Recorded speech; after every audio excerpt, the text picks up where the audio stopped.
be moderating this panel. Ming-Na Wen is an absolute legend. You guys know her best as Mulan, Age of Melinda May, Fennec Shan, Chun-Li, the list goes on and on. There's almost a franchise I can't think of that she's not in.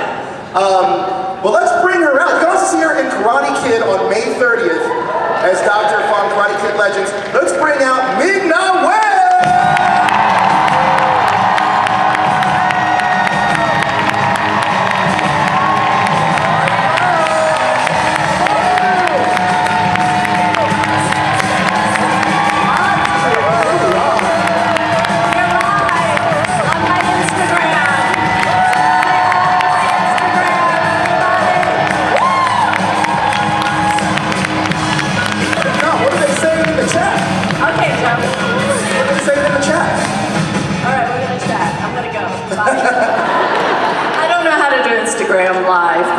You're on it. As it just live streams the whole time. It does? No, I mean... How do I turn it off? How do I turn it off? Hi, everybody. We're going to go there. And now.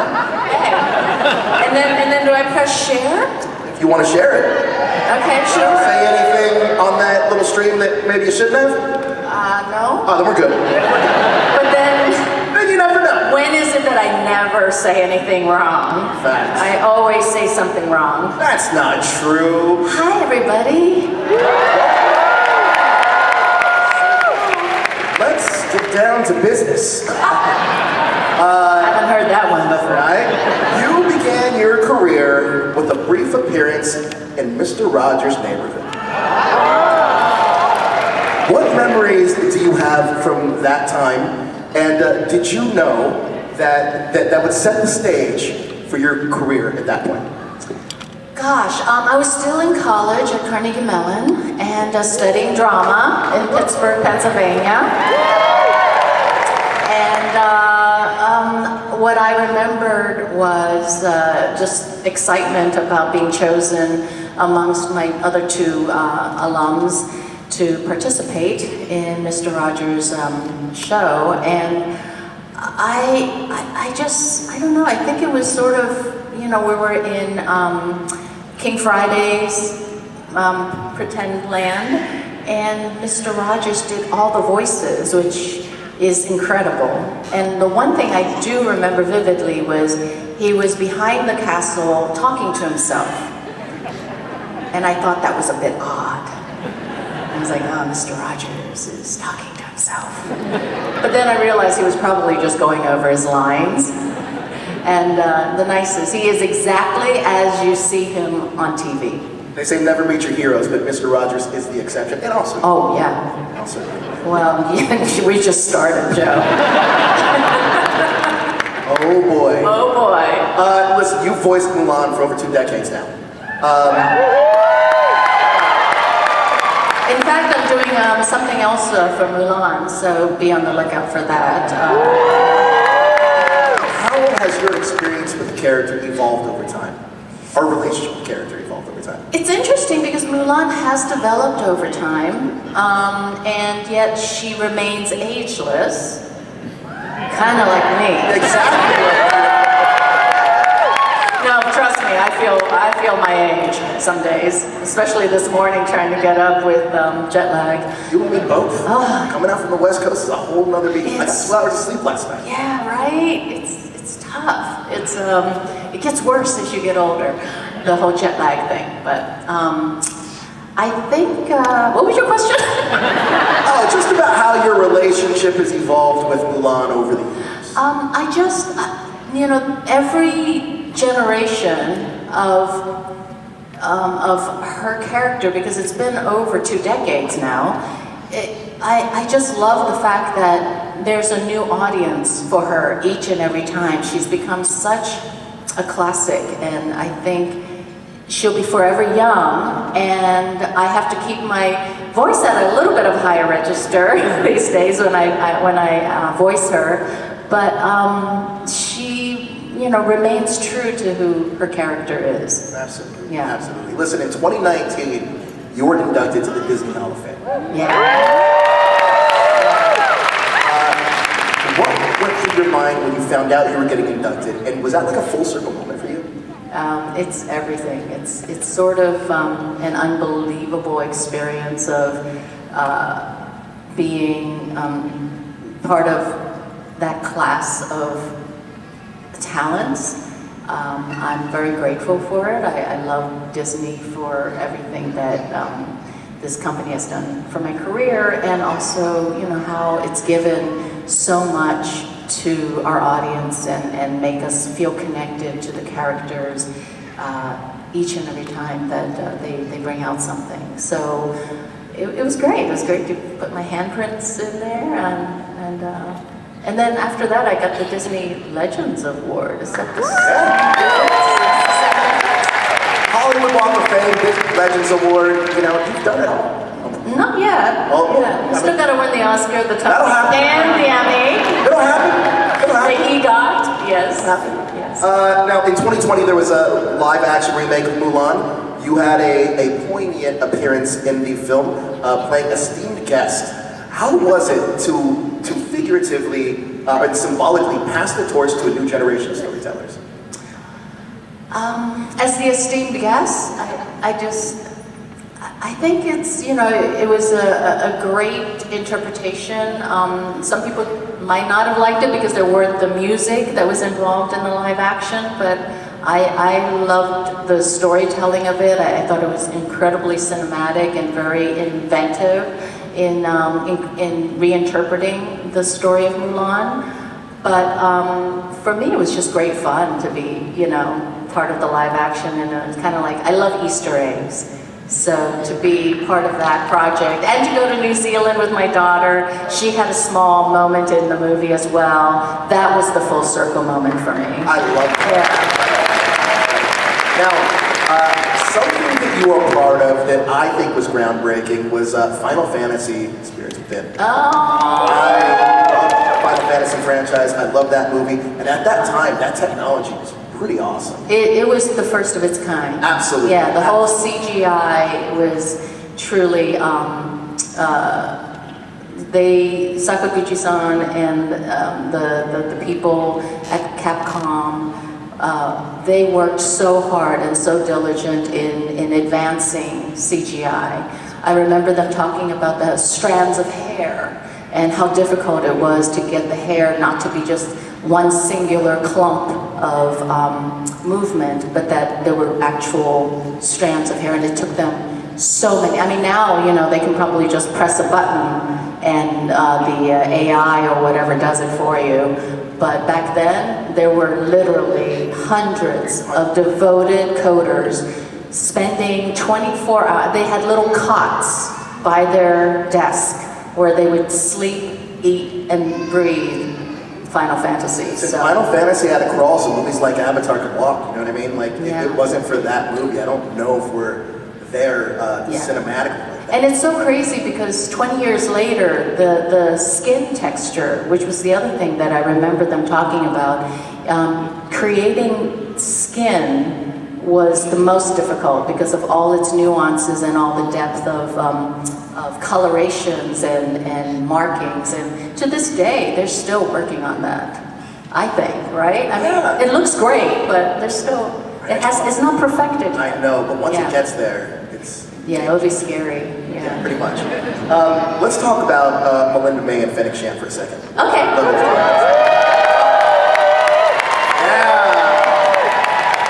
Both are strong, complex women. What did you bring from your own personality into both of those roles? Just being a mom. I mean, Fennec definitely not a mom character, but Melinda May was. She was very maternal, and you know, really was the mama bear of the group. But I don't know. I think I've been through enough in my life, just struggling, one, to be an actress, and two, to be an actress. You know, and just, you know, when you go through a lot of stuff and a lot of struggles, you lend a lot of those experiences to the characters, and I'm very empathetic to, you know, every moment that they have to deal with their own identity or deal with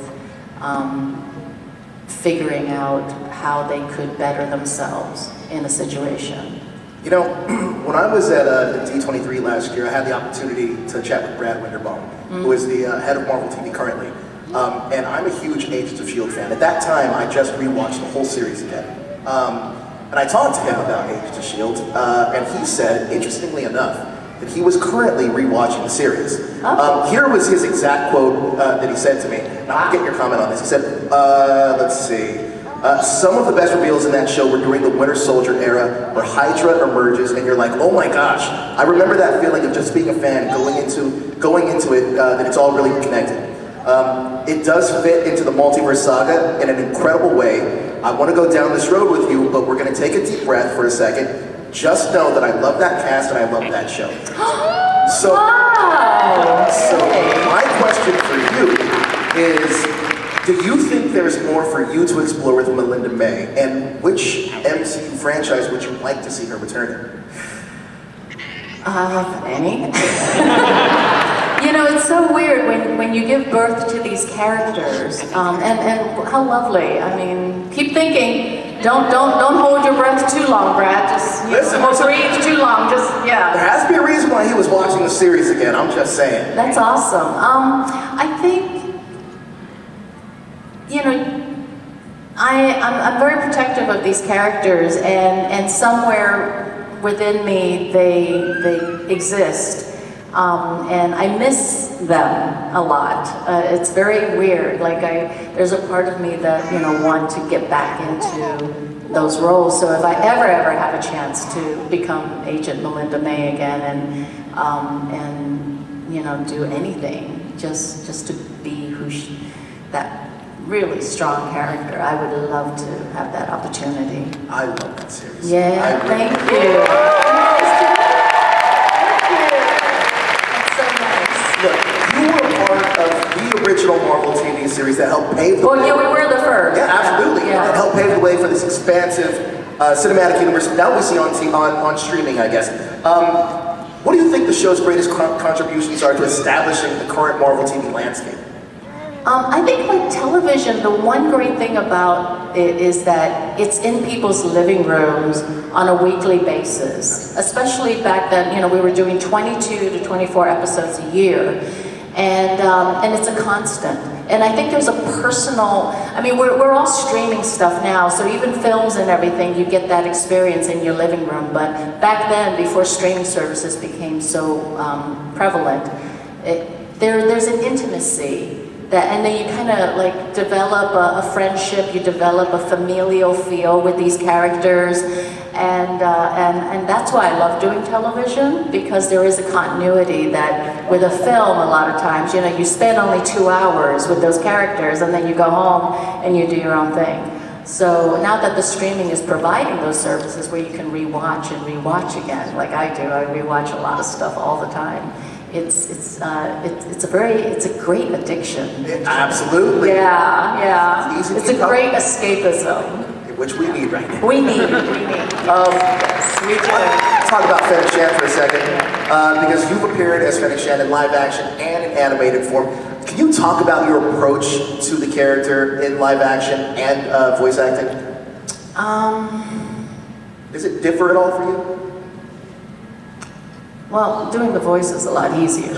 I don't have to get in 5 layers of leather and wear a helmet and deal with sand and long hours.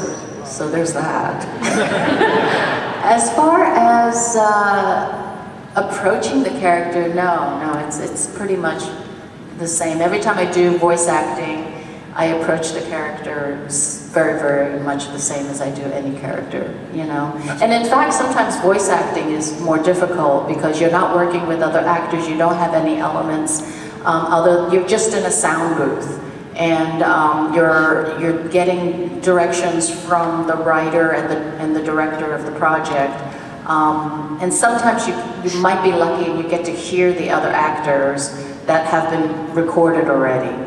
But it's all like in your head, and it's all your imagination. That's absolutely incredible. Yeah. Karate Kid Legends. Oh I'm so excited. May 30th. Do they know? Do they know? I mean, Who has seen the trailer of Karate Kid's Legend? you guys excited for it?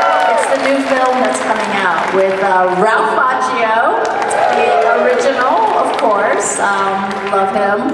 And Jackie Chan, everybody. King of Bridging our martial worlds arts. together. Huh? We're bridging the franchise together. I love it. I can't. And the new Karate Kid, Ben Wong, he's amazing. You're gonna just fall madly in love with him. I know I did. He plays my son, and I can't wait. I can't wait for it to come out. I haven't seen it yet. I've only seen the trailer too, so I'm really excited. You know, what was it like joining such a legendary franchise, especially with Ralph Macchio and Jackie Chan? Again, just the luckiest girl in the world. Right? Really, I cannot. I feel like I've become the queen of franchises these days, and that's not a bad thing to be. I think people ask me what else I want to hit. I'm like Star Trek. I haven't done Star Trek. One of your fandoms? Oh yeah, back when I was growing up. Who's your captain? What? Who's your captain? I mean, it's gonna be William. William Shatner? Yeah. Captain Kirk? Yeah. I mean, the original. I'm a Jonathan Archer guy from Enterprise myself. That's all right. Yeah. You know, it's Like the old good. person, it might be Yeah. Jonathan Archer. But Leonard Nimoy. So, Classic.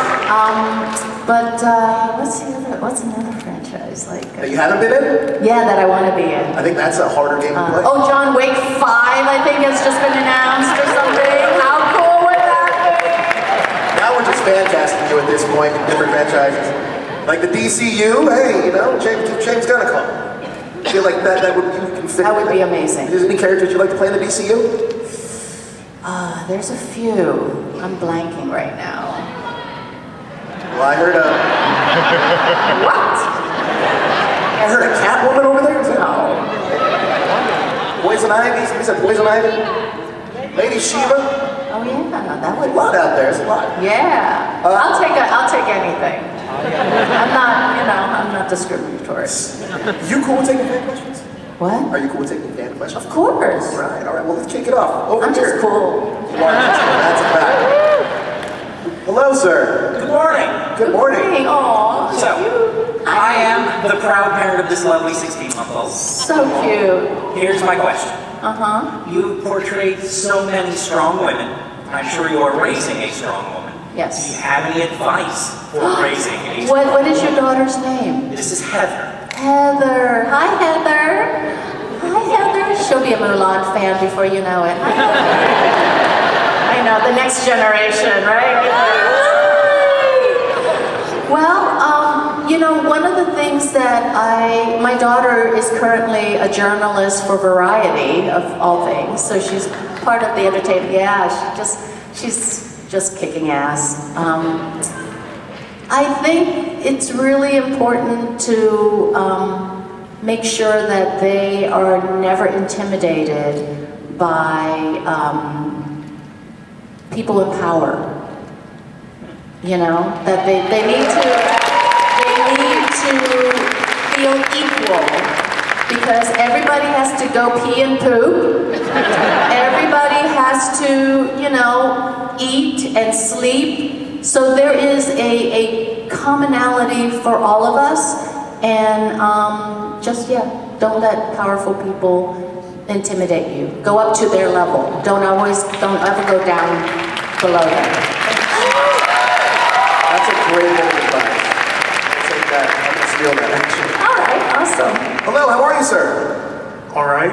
All right. Hey. My question was, you were on a show called Spawn back in the 90s. What was it like playing Jade and working with Keith David on that show? Oh, wow. So long ago. Did I work with Keith? I think when I was doing that project, it was just like a fun, I don't remember being in, people forget, like when we're doing voiceover stuff, you're talking about Spawn, right? Yes. Yeah. We are literally there possibly a day and that's it, of our lives.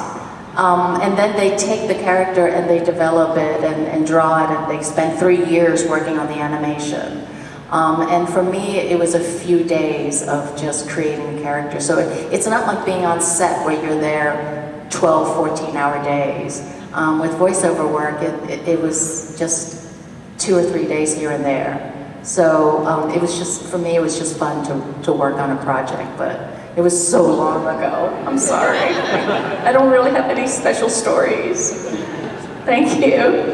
Well, you are a part of the Gremlins franchise now, too. Oh my gosh, that's right, Gremlins! 100%, has 100% on Rotten Tomatoes, by the way. Oh, wow! One of the- Oh, I'm so happy. It's a fantastic show. I'm yeah. so happy, thank you. Yay, thank you for telling me that. Hello! Hi, yes. I was wondering, on Agents of S.H.I.E.L.D., how many hours did you spend rehearsing fight sequence?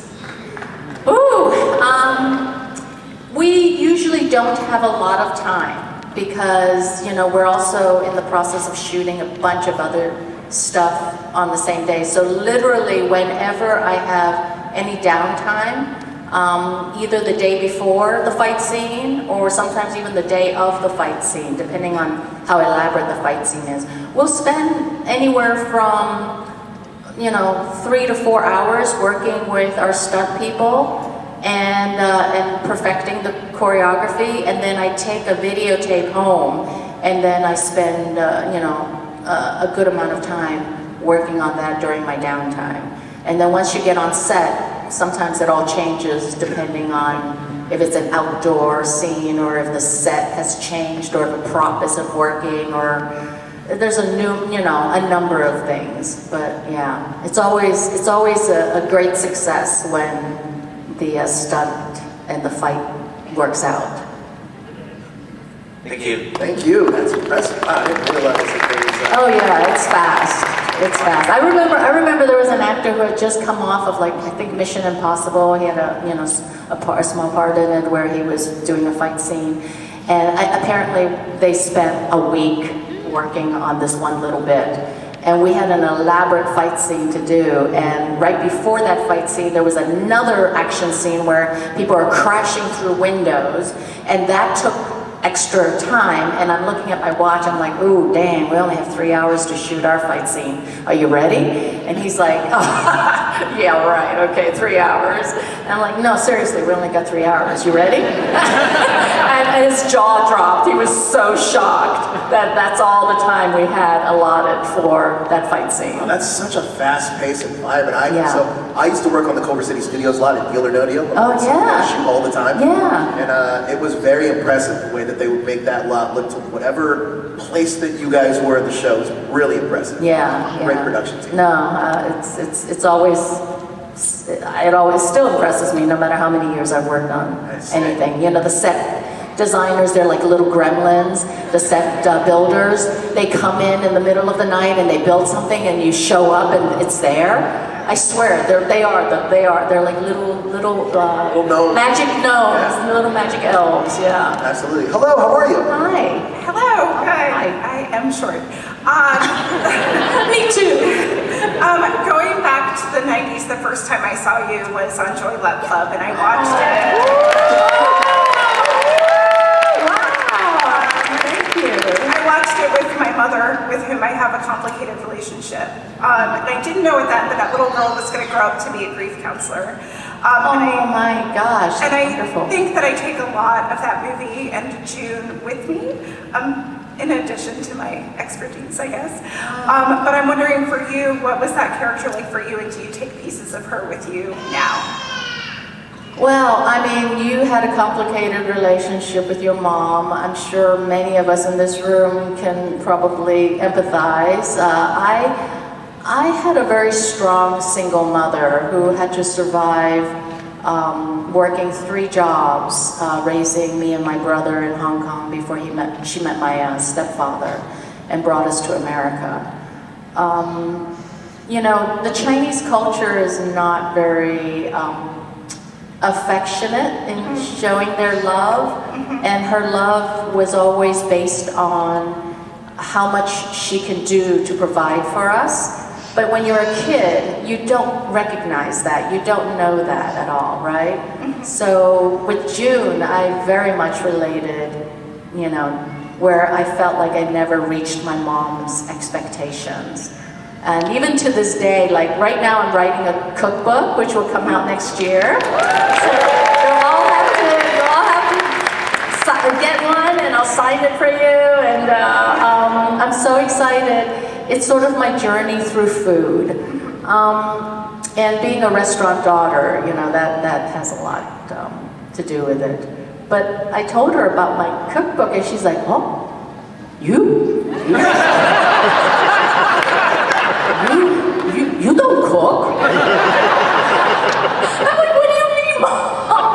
I cook for you all the time. I've fed my kids. I feed my friends. They love my cooking. What do you mean I don't cook? So yeah, the June is still in me, and in you, I'm sure. Thank you so much for putting Thank you so much. Hello. Hello, it's very nice to see you, Nina, and thank you on behalf of all of us older ladies, showing that we can still kick ass and feel good doing it. Yeah. My question for you is, do you have any particular prank or memory from Agents of S.H.I.E.L.D.? Prank, huh? Prank or a good memory that not everyone might know? There's so many. I mean, we're always like laughing and joking around. And back in the day when it was okay to have innuendos on set and not get in trouble with HR. I was really good at that. And there was one scene. Like, really good at getting in trouble with HR? I never went to those meetings. Because the crew, the cast, the producers, they all knew it would be futile for me to go to these meetings. I know, we gotta bring, you gotta know where the line is between humor and fun and something that's not, right? Anyway, so one time I had 2 staffs in my hands. That's all I'm gonna say. I had to put them together and make them longer. There's kids in the audience, so that's all I'm gonna say. Thank you. That was a good memory. We laughed and laughed and laughed because, dang. I mean, with those long hours, I feel like sometimes you just need to. You need to, just to relieve, especially we did so many like serious storylines, yeah. Heavy things. Yeah, heavy things. How are you? Hi. How are you? Hello. Is it, hi. Hi. Sorry. Before I ask my question, I actually just can't help myself. You were complaining about the sand, which you said that you hate it. It's Yeah. coarse and it's rough. It's everywhere. Yeah, it gets everywhere. All right, sorry. You know what I mean? My actual question is, back on ER, when Deb...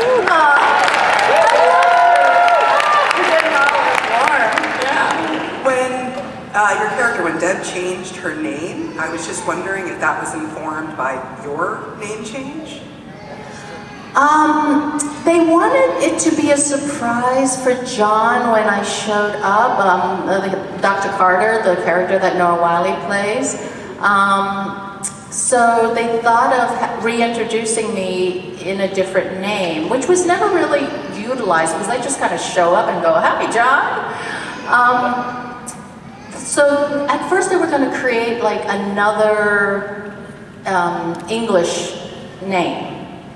And I was like, well, that doesn't make any sense. Why would there be a different English name? I'm like, if anything, she should have just wanting to change it to her Chinese name. And so we picked Jing Mei because Jing Mei is actually June's Chinese name from Joy Luck Club. So that was my suggestion. It was another little Easter egg of mine. Easter eggs, look at that. I love Easter eggs! Awesome. So, and they loved the idea, so that's why, yeah. Awesome. And then it was kind of fun because, Dr. Carter, John, he always still called her Deb. Yeah. So. That's a cool little story. I like that. Hello, how are you? Hey, Hey, what's it like being a Disney princess? lovely.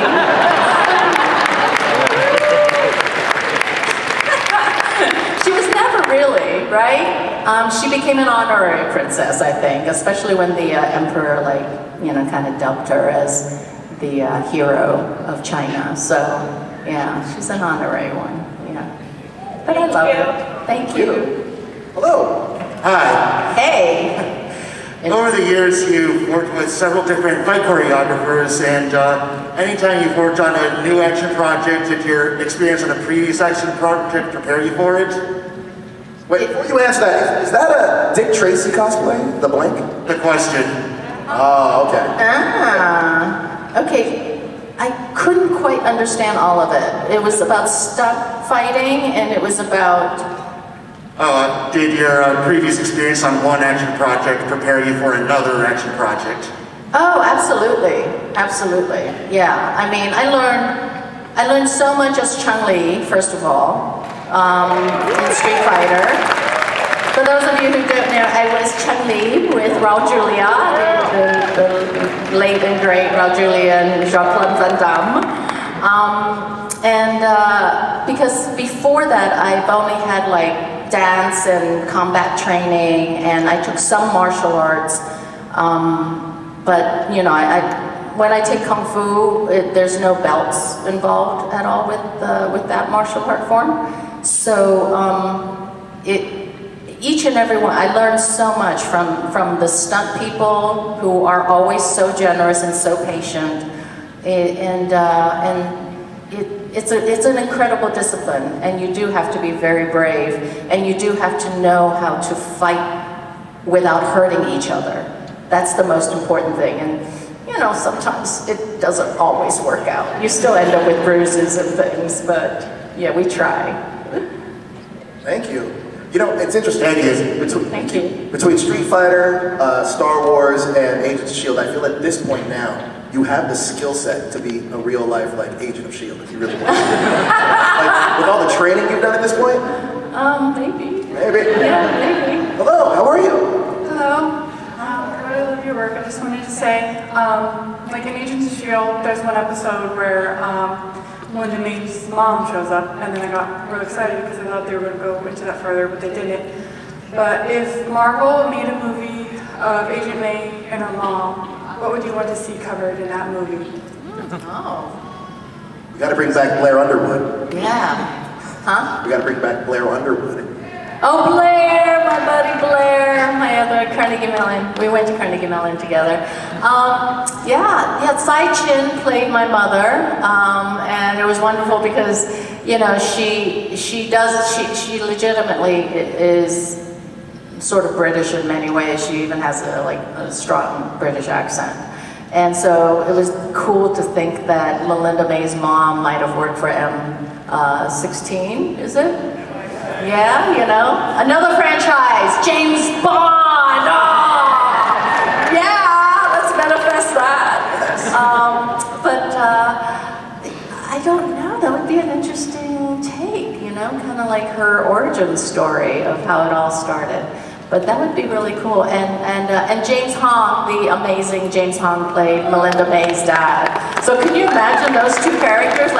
Bring actors who can play them younger, and Melinda May as a little girl. That would be a cool origin story. Yeah. I like it. Hey, we can do a Marvel Spotlight. I feel like that's something they're doing now. Marvel Spotlight. Yeah. A lot of fun. Bishop, how are you, sir? Hi. Hi. My question was, you've kind of ran the gamut in terms of different genres between action, comedy, voice acting, and so I just wanted to know if you had a favorite genre that you like working, and also if there was any way what your process is to differentiate between the different genres that you do. All right, I'll take a part of that question. I think, genres, whether it's action or drama or comedy, right? The approach to all of them, again, is fairly much the same as far as creating a character is concerned. But the energy might be different, right? You bring a certain I don't know, just a different feel for each of those genres. Some might be a little campy, and others you have to be more lighthearted. But I love doing all of them, and the only genre I feel like I've never really hit is romantic comedies, and I am a sap for romantic comedies. I love romantic comedies. So that would be a genre that I would love to try. Yeah. Thank you. It's shocking you haven't done a romantic comedy now that I really think about it. Good horror too. My husband probably doesn't want me to do a romantic comedy. Maybe that's why I haven't done one. On the phone with your agent to say, make sure she doesn't book that romantic comedy. Wolverine, what do you got for us? Hi. Hi. So I'm a huge Stargate fan, including Stargate Universe. Thank you. Oh yeah, I had that franchise under my belt too. So my question is, Do I get a special crown as a queen of franchises when I get them all? Yeah. Sorry, Wolverine, go ahead. So were you disappointed that the show had ended, especially after 2 seasons? Because I just have to know, did the spaceship make it to the other galaxy? Right? And the end of the universe? Are we still sleeping? Yeah, are you still sleeping? You know, because like with AI now, we can stay looking the same if we all came back. I don't know. You know, I had so much fun and made so many friends on that show because it was in Vancouver, and we had a great time. I remember the first time that damn Stargate like actually moved. I flipped out when it actually started. I'm like, oh my gosh! And actually, it's not. I thought it was. It's a practical. It was a practical set. Yeah, I know, I geek out and stuff. Tim Morrison, Boba Fett. He hates when I geek out. That guy has an incredible voice, though. Oh my Such a good goodness. singer. Oh my goodness. Yeah, he is the best human being alive. But yeah, he gets a little impatient when I geek out like I do every time. But yeah, you know, it would be great. It would be amazing if somehow they brought back like a limited series or something and try to figure out whatever happened to all those characters. Yeah. Okay. Thank you, Wolverine. All right, so we got a minute left, so we're going to try to rapid fire these to get through everybody as quick as we can. Riddler, let's go. Hello. Hi. Is there any project you worked on that you wish you hadn't? Great question. I'm going to not answer that because it would Great answer. Thank you. Next. Hi, I'm Miriam. It's great. Thank you for coming. My question is, I'm going to take you back to the 90s with the Joy Luck Club. Yeah. There was a lot of established actresses on there. Did they give you any nuggets of wisdom that you still use today? I mean, we're still friends. We still text each other all the time. In fact, we're being honored with some icon award at a ceremony on the 25th of April, and we can't wait to get together because we're all still so busy. And if there's any wisdom is that, you know, just because you're all competing with each other, it doesn't mean you can't be friends. So, yeah. Thank you. Hello. Hi. You brought up Star Trek. Is there a particular alien on Star Trek you'd like to play? I don't want to do prosthetics. It's so many hours, you know. My girlfriend is the showrunner for The Penguin, which is an amazing series. If you haven't seen it yet, you have to see it. All right, that dude, he's in the seat 4 hours a day. No, thank you. Yeah, no villain. I mean, a villain, but no prosthetics. Okay. All right, I think you're going to be our last one. Okay. But however, if you guys do have questions for Ming-Na, you can meet her at her booth, take a picture, get an autograph, the whole nine. All right, go ahead. What you got for us? Hi, so I first saw you as Mulan, as like a little girl, and it's clear that your characters are timeless, they've spanned several decades. What has it been like to be an actress who is recognized constantly by people of different ages? How is that as like an actress? It's fantastic. It's one of the perks, you know, and I'm not at that level where I'm accosted everywhere I go. I can stay pretty much anonymous, which is fantastic. So it's the best of both worlds, to still have my private life, but still be so just like this. That's why I love coming to cons, because you guys are definitely the reason why I continue to do what I do. So thank you so very much. We love having you here at Awesome Con, so thank you so much for your time. You have been at almost everything, so I think instead of 6 degrees of Kevin Bacon, it's going to be 6 degrees of Ming-Na Wen.